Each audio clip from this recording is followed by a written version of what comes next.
Et Jésus dit, ne croyez pas que je sois venu pour abolir la loi ou les prophètes. Je suis venu non pour abolir, mais pour accomplir. Car je vous le dis en vérité, tant que le ciel et la terre ne passeront point, il ne disparaîtra pas de la loi un seul iota ou un seul trait de lettre, jusqu'à ce que tout soit arrivé. Jésus dit donc qu'il est venu pour accomplir. En d'autres termes, la loi était comme une ombre. Comme une ombre, et le corps, la réalité, c'est Jésus qui est venu pour la concrétiser. Si vous voyez un oiseau dans le ciel, ou même un avion, et si l'avion était proche de la terre, de manière à projeter son ombre sur la terre, ce que vous allez voir, c'est l'ombre. L'oiseau, vous ne pourrez pas l'attraper, l'avion, vous ne pourrez pas y entrer. Mais c'est vraiment une projection de son ombre. Mais la réalité, l'avion même, c'est celui que vous retrouvez à l'aérodrome, à l'aéroport, dans lequel vous pouvez entrer pour voyager aussi loin que vos finances, que votre poche peut vous le permettre. L'oiseau, c'est celui que vous pouvez attraper. Si c'est un oiseau consommable, vous voulez le consommer.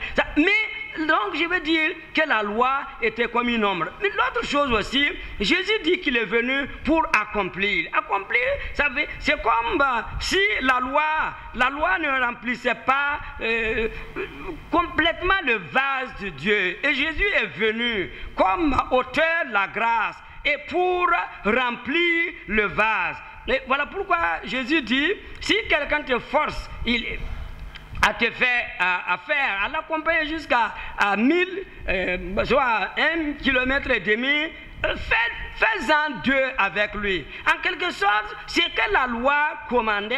Moi, je voudrais que vous alliez au-delà de la loi. Et Jésus a dit, si votre justice ne surpasse pas celle des pharisiens, et la justice des pharisiens était vraiment la justice de la loi, l'équité exacte, coupée au couteau, dent pour dent, œil pour œil. Jésus dit non, non, non. Si votre loi ne s'arrête pas, si votre justice s'arrête seulement à la justice des pharisiens, alors vous êtes en deçà de la volonté de Dieu. Donc, la loi est venue, d'accord, gloire à Dieu, pour un temps, mais la grâce est venue afin que nous allions au-delà de la loi. Donc, celui qui veut supprimer la dîme, bon, en tout cas, ou bien il a quelque chose de substitutif, ou bien il va tout à côté de la volonté de Dieu. Voilà pourquoi tous ceux qui ont lu l'Ancien Testament, qui connaissent un tant soit peu les commandements de l'Ancien Testament, de la loi, savent aussi, doivent savoir que la dîme demeure une parole de Dieu. Et si Jésus ne l'a pas supprimée, ce n'est pas non plus à nous racheter de supprimer la loi. Au temps de Néhémie, quelque chose s'est passé. Néhémie est venu et avec les enfants d'Israël qui étaient à Jérusalem, ils ont décidé de relever les murs de Jérusalem qui étaient tombés. Et ils l'ont fait en 52 jours. Et après cela, Néhémie a remis en fonction les différents offices du temple. Et après, il est retourné vers le roi des Perses. Quelque temps, il est revenu en Israël et il a vu que les gens ont abandonné la maison de Dieu. Ils n'apportaient plus leurs dîmes, ils n'apportaient plus leurs offrandes, et ils n'apportaient plus leurs sacrifices. Donc, les Lévites aussi ont quitté, ils ont abandonné la maison de Dieu et ils se sont retirés dans leur territoire, dans leur localité respective pour sauver en quelque sorte leur vie. Et quand Néhémie est venu, il a réprimandé sévèrement les magistrats, les chefs qui étaient établis dans la terre d'Israël en leur reprochant d'avoir laissé tomber la maison de l'Éternel. On peut lire ça dans Néhémie au chapitre 13 et le verset 10. Alors aujourd'hui, si quelqu'un refuse en tout cas de payer sa dîme, il paralyse de gré ou de fait. Que ce soit de gré ou qu'il ne le sache pas, il paralyse le service de la maison de Dieu. Et il prive l'Église du Seigneur de ses capacités de soutenir les pasteurs, l'œuvre missionnaire, les nécessités et les autres besoins de la maison de Dieu. Et dans le livre du prophète Malachie, nous l'avons lu, je voudrais quand même qu'on le relise. Malachie chapitre 3, c'est le dernier livre de l'Ancien Testament, donc facile à retrouver. Malachie chapitre 3, versets 7 à 12. Depuis le temps de vos pères, vous vous êtes écartés de mes ordonnances. Vous ne les avez point observées. Revenez à moi et je reviendrai à vous, dit l'Éternel des armées. Et vous dites, en quoi devons-nous revenir? Un homme trompe-t-il Dieu? Car vous me trompez. Et vous dites, en quoi t'avons-nous trompé? Dans les dîmes et les offrandes, vous êtes frappés par la malédiction et vous me trompez, la nation toute entière. Apportez à la maison du trésor toutes les dîmes, afin qu'il y ait de la nourriture dans ma maison. Mettez-moi de la sorte à l'épreuve, dit l'Éternel, et vous verrez si je n'ouvre pas pour vous les écluses des cieux, si je ne répands pas sur vous la bénédiction en abondance. Pour vous, je menacerai celui qui dévore, et il ne vous dévorera pas les fruits de la terre. Et la vie ne sera pas stérile dans vos campagnes, dit l'Éternel des armées. Toutes les nations vous diront heureux, car vous serez un pays de délices, dit l'Éternel des armées. Vous voyez, le langage est quelque peu sévère. Quoiqu'il se termine par des paroles de promesse, vous voyez que le langage est sévère. Dieu dit à son peuple, à Israël, vous me trompez ou vous me frustrez.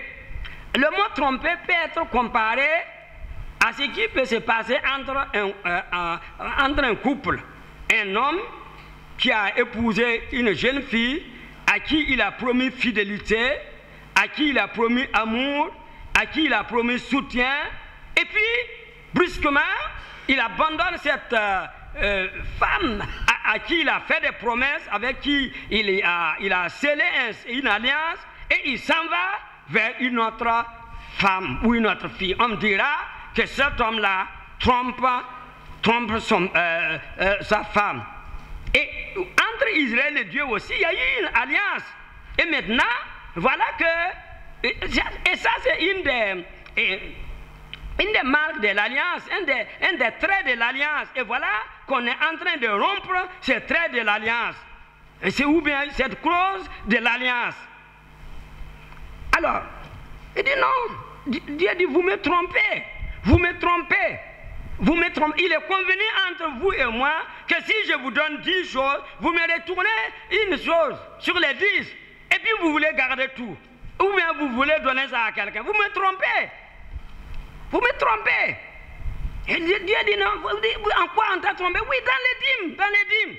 Je crois que quelquefois, nous minimisons certains aspects de la vie chrétienne. Nous pensons que ça c'est léger, ça peut passer. Ça peut passer peut-être, mais ça peut aussi ne pas passer. Dans les choses de Dieu là, généralement ça ne passe pas. Et peut-être qu'il y aura besoin de réparation pour que ça passe. Hein, si vous forcez, et vous voulez mettre un boulon et puis vous dites non, ça va passer, ça ne passe pas, et vous tapez avec un marteau, ça n'ira pas, ça n'ira pas, ça n'ira pas. Que le Seigneur nous aide. En tout cas ici, les enfants d'Israël semblaient ne pas comprendre en quoi ils étaient des trompeurs. Mais Dieu dit, vous êtes des trompeurs, vous êtes des trompeurs. Ailleurs, il dira, vous êtes idolâtres, plutôt vous êtes adultères. Et ça, c'est plus fort.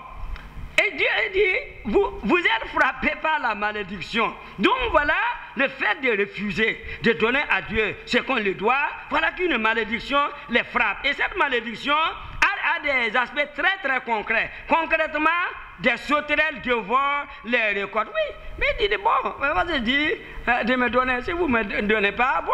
Et voilà, il envoie des sauterelles qui dévorent les récoltes. Ou bien, c'est la pluie qui ne tombe pas. En tout cas, ici, des sauterelles dévorent les récoltes. Dans la vie, dans la campagne, la vie est stérile et ils ne comprennent pas. Donc ici, je pense que ça devrait nous donner à nous aussi des leçons. Nous ne sommes pas des enfants d'Israël selon la chair, mais nous sommes quand même des enfants d'Israël selon l'esprit. Nous sommes des enfants d'Abraham selon la promesse, parce qu'il a dit, il est dit à Abraham, en toi toutes les nations seront bénies. Et nous héritions de cette bénédiction-là faite à Abraham en vertu de la promesse. Maintenant, et Dieu dit, mettez-moi la sorte, éprouvez-moi, apportez toutes les dîmes, toutes les différentes sortes de dîmes, apportez-les dans la maison du trésor, afin qu'il y ait de la nourriture dans ma maison. Pourquoi? Pour les anges? Non. Les gens, ce n'est pas leur problème. Mais apportez ça dans ma maison. Qu'il y ait de la nourriture dans ma maison. Bon, quelquefois, les gens sont un peu réticents par rapport à leur dîme, parce qu'ils se disent, ah, moi je ne sais même pas comment ils utilisent la dîme là même, comment ils utilisent notre argent là, je ne sais pas. Et ils vont dire là, je ne sais pas comment ils utilisent ça, je ne sais pas comment les pasteurs et les diacres, je ne sais pas comment ils gèrent ça. En tout cas, la gestion est mauvaise. Non. Non, soit la gestion est mauvaise, ça c'est vrai, peut-être. Peut-être que si on te met là-bas, peut-être que tu vas gérer mieux. Mais en tout cas, pour le moment, mauvais. Mais je vais dire simplement que personne n'est dispensé de sa dîme sous le prétexte que la gestion de la dîme est mauvaise. Non. Moi, je crois que si je donne ma dîme, et les pasteurs, que nous sommes là, nous envoient notre dîme, non pas dans la sous-région, mais dans la région. Et à la fin, ça ressort. Si tu n'as pas donné ta dîme, on a le devoir de te dire, pasteur, qu'est-ce que tu fais de ta dîme? Et donc, nous n'avons pas le droit de nous dispenser de la dîme sous quelque prétexte que ce soit.